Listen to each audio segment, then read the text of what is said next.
On the open plains, size alone can be a defense. But the Soundblast Colossus has something else. Welcome, or welcome back to another episode of Pandora through a biologist's eyes. For this one, we are in the plains, and you can see it over there in the distance. We're going to talk about one of the largest animals. I think it's about to be hunted. About of the largest animals that we can find in game, and that is the Soundblast Colossus. It's actually a pretty good intro what it's doing right now. So you could already see how the Soundblast Colossus has gotten its name, and that's it's producing a sound blast.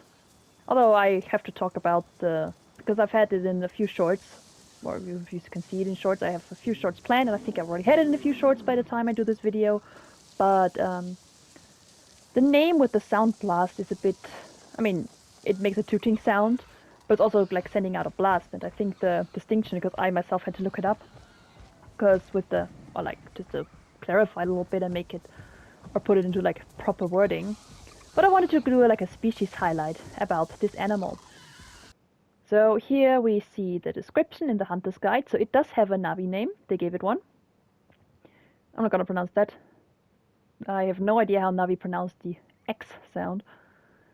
But it is, massive and heavily protected. It is, you saw earlier, it is really, really big. And they say it has this unique sail, and that it also has like very strong, that is very, very strong and bulky. You can see it here, like they even make like shields of the thick hide because it has such a thick hide. They even like mentioned that there's a little legend about it, like how people, they see something and they're like, oh, it got formed like this. And I find it really interesting because in the story, like it's a mountain that got whittled down over to the size, and it's like, just shows you how people know how sturdy it is. They're generally very peaceful. They're one of the animals that attack you when you run at them. So they are very defensive, but with the skill that I have, I can get close to them. And that is really neat. Yeah.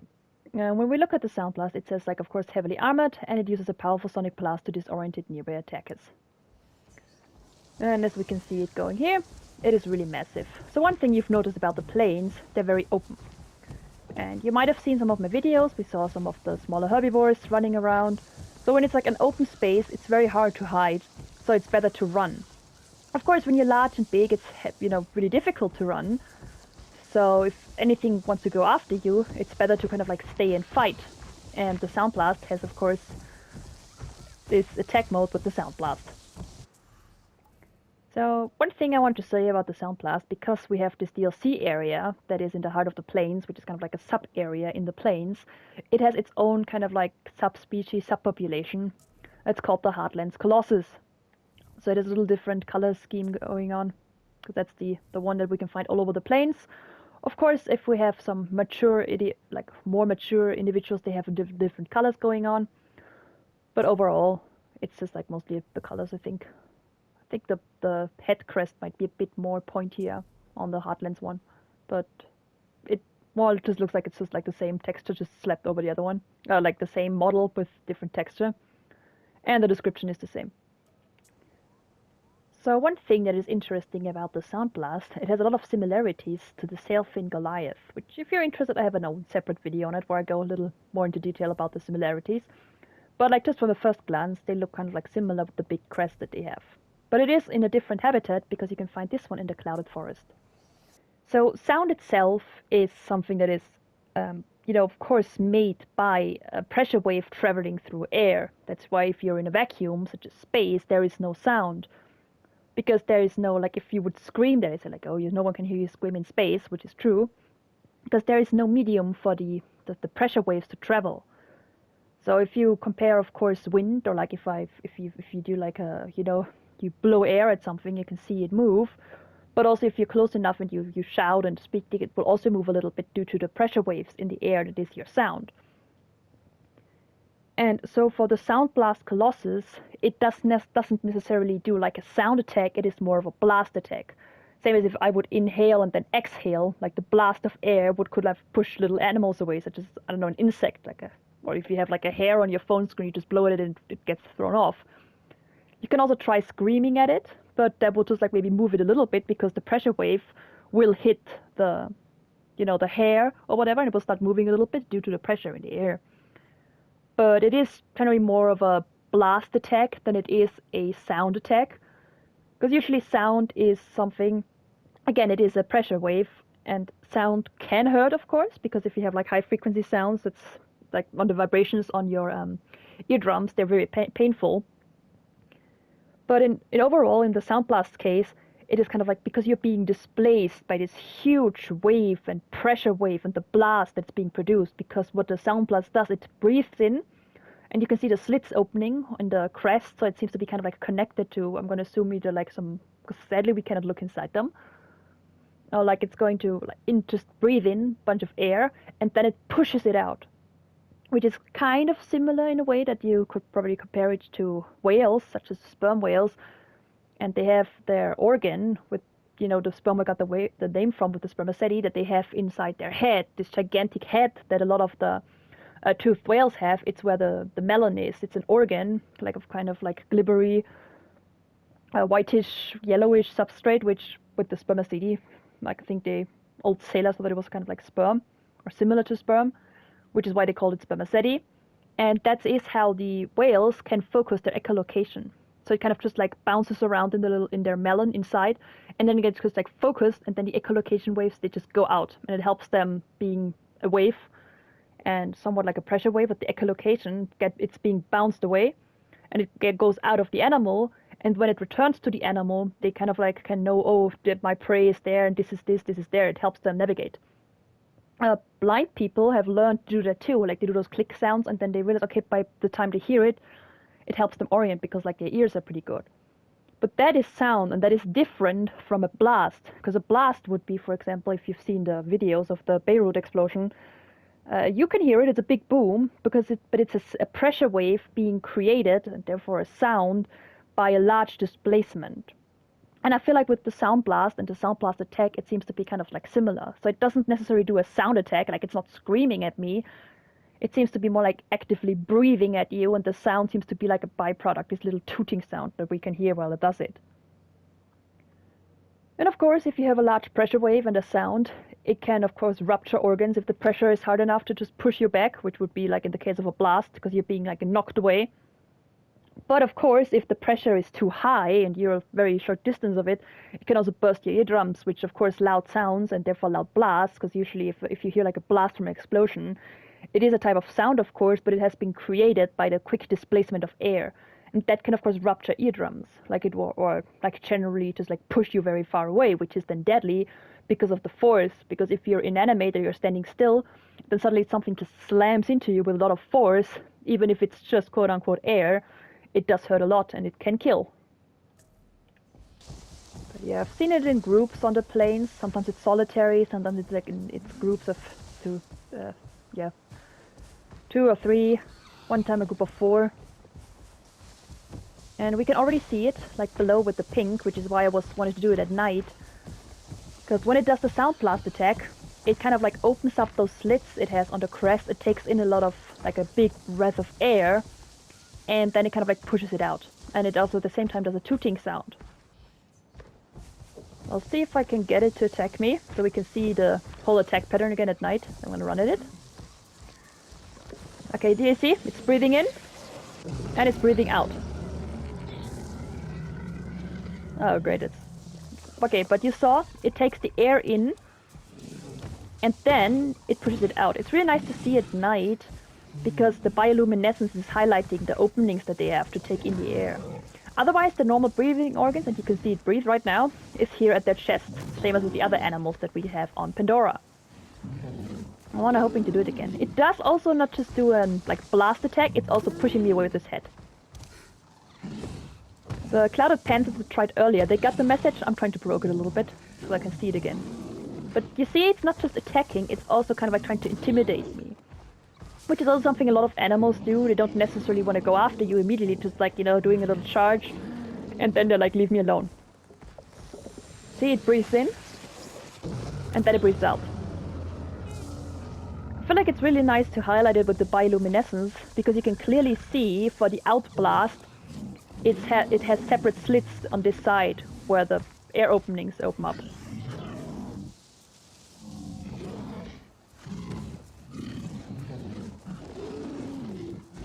Okay, I'm gonna leave this one alone and I'm gonna look for some other ones.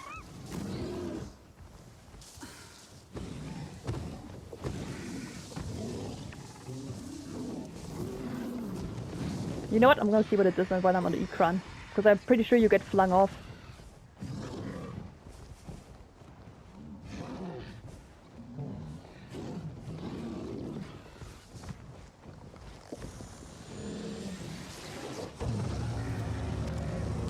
Okay, am I? Eyes open. I don't know how well you can hear that sound, but like you can hear the tinnitus, like your ears ring. So here we can see, like, as you see, in the midst of an attack, I just like slowed it down, and you can see the openings. So it's already in the way of pushing the sound out, and you can see how the side slits are wide open, and also the top slits. So it's like an overall blast. It just breathes in the sound, or it breathes in the air, or takes in the air via the sail openings, but then it pushes the sound out with all of the openings.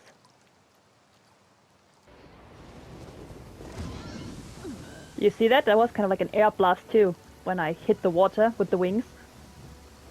Because I'm displacing a bunch of air, or the current is in this case, and the water reacts to the pressure.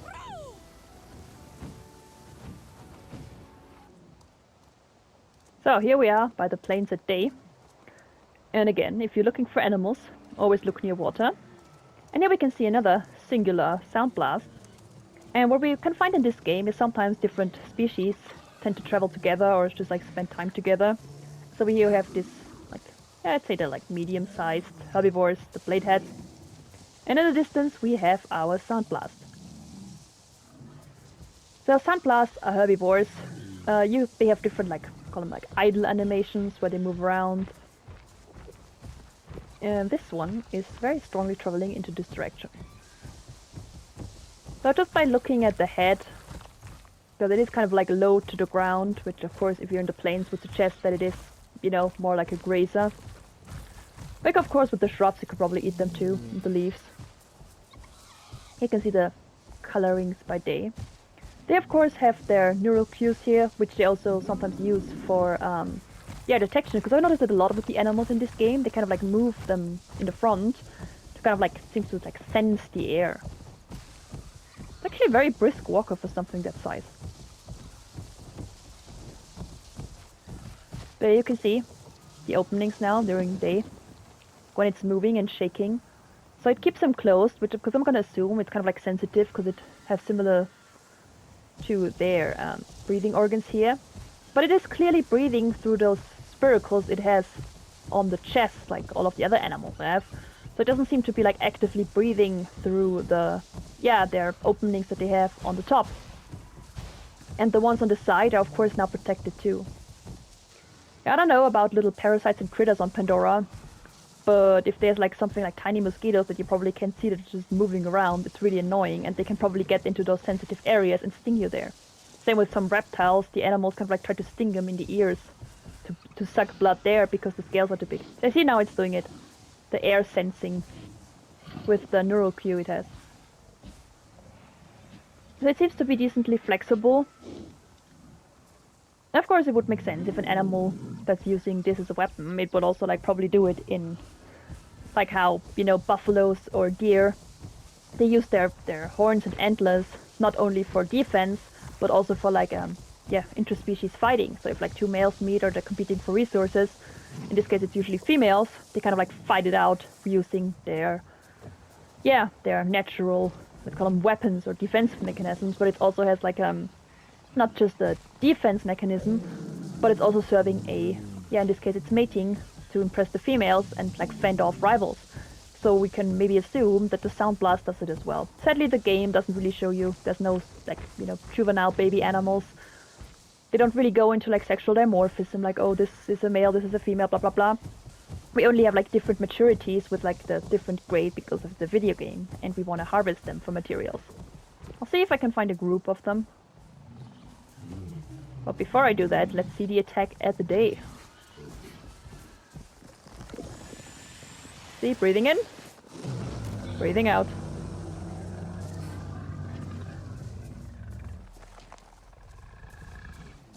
So very effective to get you off the side. Usually, large animals, their tummy tends to be weak, so you want them off from your stomach area. I have seen clouded panthers try to attack the Soundblast in-game quite a few times. And it's usually they just fence him off. Although the feral, the larger Thanators, I've seen them kill, like in one of my videos, you can even see them attack them and it kills one of the Soundblasts. And then the other one also runs off. So there is a limit to how much you can stay and fight, because sometimes it's best to just escape.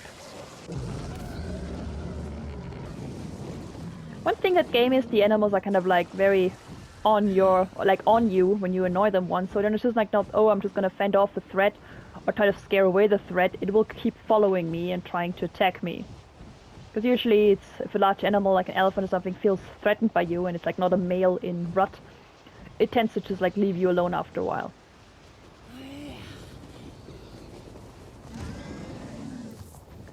Okay, here we see another one. It likes to be near water. Which is also something that would make sense if you've got like aquatic plants and animal this size. You could probably go around water and look for some, aquatic plants that you can eat.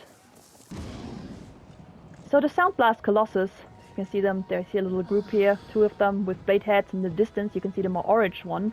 That is one of the rarer qualities that I spoke of.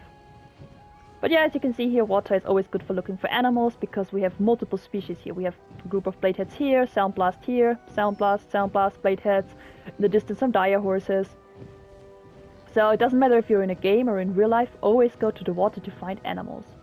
But yeah, the Soundblast isn't the only animal that uses a Soundblast attack, or in this case more like a blast screech. The Banshee, aka our Ikran here, is doing it too, which is why it has the name Banshee, because you might have heard the stories about Banshee, the wailing spirit, wailing ghost. It's like screeching and screaming, and the Banshee is the namesake for the Ikran, because the Ikran has kind of like a sound attack too. So I can't really use it on them, it's more for the aerial attack sometimes, but also it's doing, like, I feel like it's just more like stunning, because it stuns the helicopter plane thingies, the Scorpions or the Samsons. But I can do it like this. So it does like a little sound attack. But yeah, so here we saw our Soundblast drink. So it's generally not an aggressive animal, it's more like defensive, because it is not bothered by the bladeheads over there, and it's also not bothered by me if I'm just like peaceful. But they're definitely more on the, you know, if you want to pick a fight with me, I'll fight you kind of type, than they are like, I'm just like shying away from confrontation. Oh, okay, that's why. I was wondering why it went for the attack, because I didn't really do anything. But as you see, it's a very good deterrent. Hope it's not staying mad, because now it's more feeling threatened. You might saw like a change in the behavior, which is a really nice little thing they implemented in the game. If the animal feels like threatened or stressed out, you can see that their behavior. There's more shaking, there's more roaring, there is more like head shaking, like not just like a body shake, but also like a head shake. It's usually a sign that an animal is stressed. So usually if an animal starts fidgeting a lot, rearing up, making louder sounds, it's usually a sign that the animal is being stressed out. Shaking and yawning can also be a sign of stress.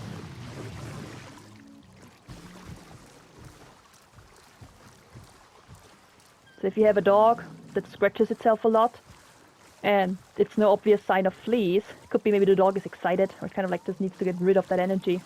Happens sometimes. So those two are kind of like closer together, and then the third one over there is just doing its own thing. But yeah, as you can see, they have different colors. So those two are the same, the ones that we saw earlier at night. Or like the one at night, of course, it was, I think, similar color to this one, because like the rarer qualities.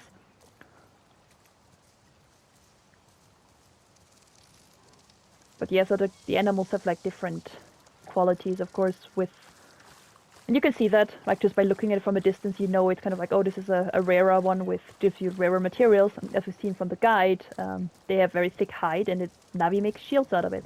Although I have not seen a single Navi in-game, and I can't remember seeing any of in the movies of carrying an actual shield. Oh, there's more predators over there. The clouded panthers, so they're kind of like ruling this area.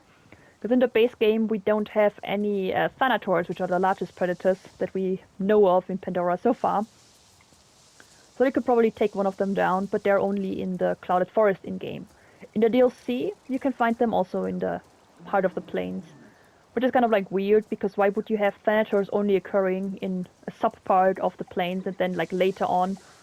Because the DLCs were added later on, but like you don't have them in the base game. Because usually if you have a large solitary hunter, and it is in one part of the plains, it should be in all parts of the plains, because it's basically the same. It's the same plains.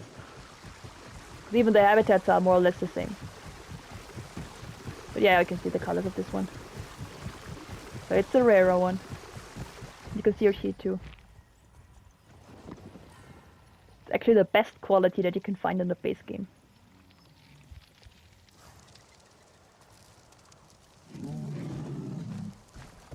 As you can see, it highlights the weak spots. The breathing organs, of course, are.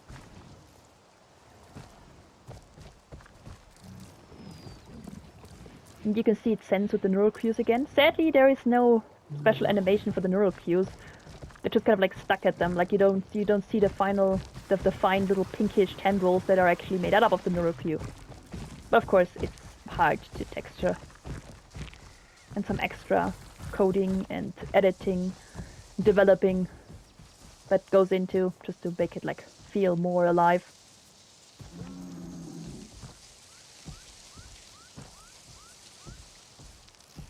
It's really peaceful sometimes in this game, because I don't know if you've ever been on safari or you've traveled or just like spend a lot of time in nature and look at different animals. Usually nature is boring. Like the animals that just wander around, they're living their daily lives, feeding, traveling, sleeping, drinking. It's actually very, very rare to see a hunt in action, so an animal to kind of like, you know, being attacked by something else. And it's usually more, like, very rare, because I've been out in the garden, like, I don't know how many times, and I've only had a hawk come down and go after, or a falcon, and go after some small birds, or songbirds. Like, I think 3 or 4 times that I actually witnessed it. But every time you do, it's really interesting. So this one is drinking, and it's kind of like... Well, that was my cat, I don't know what she was doing. Shoving its head into the ground and drinking the dirt and the stones.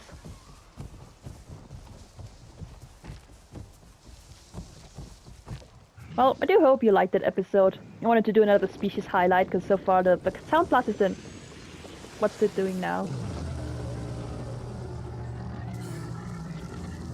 Okay, so I don't know what it was trying to go after.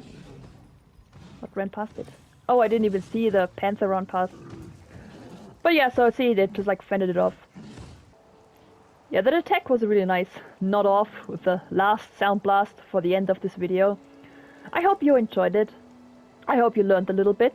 And I just wanted to show you, with the Soundblast being such an interesting animals that you can encounter more or less all over the plains, and having this very unique strategy, which of course seems kind of like, oh yeah, it's very far-fetched alien, but then we have some of the basics and some of the behaviors that seems to, like, it's just inspired, of course, by animals that we have on Earth too, and even some of the mechanics, like maybe not the Soundblast, but how animals can use sound or pressure waves as a kind of, you know, just a way to communicate, or even use it to find prey, or just like generally overall navigate, like with bats or whales. So I hope you enjoyed that video. I'm gonna leave you with this nice peaceful view that we have right now on some of the bladeheads and the Soundblast that we were watching. And I do hope you have a great day, and with that I'll say bye.